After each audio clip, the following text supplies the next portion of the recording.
दोस्तों बहुत बार पूर्व दिशा का मकान होता है और उसमें कुछ ऐसे गंभीर वास्तु दोष बन रहे होते हैं जिसकी वजह से घर में बहुत ज़्यादा लोग बीमार रहते हैं। कभी भी पूर्व दिशा का मकान है तो ईशान कोण में आपको देखना है, कोई भी वास्तु दोष नहीं बनना चाहिए। ये जो आपका नॉर्थ से ईस्ट के बीच का एरिया पूरा होता है, इसमें कभी कोई वास्तु दोष नहीं बनना चाहिए, प्लॉट में भी।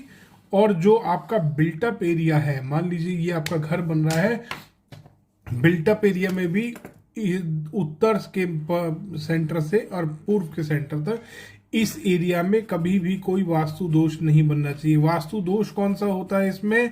सबसे पहला वास्तु दोष आता है अगर यहाँ पर कभी भी स्टेयर केस बन रही होती है। दूसरा आता है यहाँ पे कभी टॉयलेट बन रहा होता है। तीसरा आता है यहाँ कभी किचन बन रही होती है। इस तरीके के वास्तु दोष अगर इसमें आपके प्लॉट में या आपकी घर के अंदर बन रहे हैं तो आपको गंभीर समस्याएं आती है। घर में बच्चे ज़्यादा बीमार होते हैं, इसमें हमने देखा है।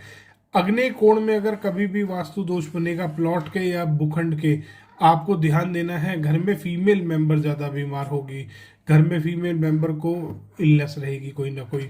इसके बाद अगर दक्षिण वाली साइड पे आपका गैस चूल्हा आ रहा है, जो आपका कुकटॉप है, मान लीजिए साउथ वाली वॉल पे अगर आएगा, किसी भी हाल में दक्षिण वाली दीवार पे आएगा तो घर में फीमेल मेंबर जो कुकिंग कर रही है उसकी बैक में और घुटनों की समस्या आ सकती है। बहुत सारे केसेस में हमने देखा है।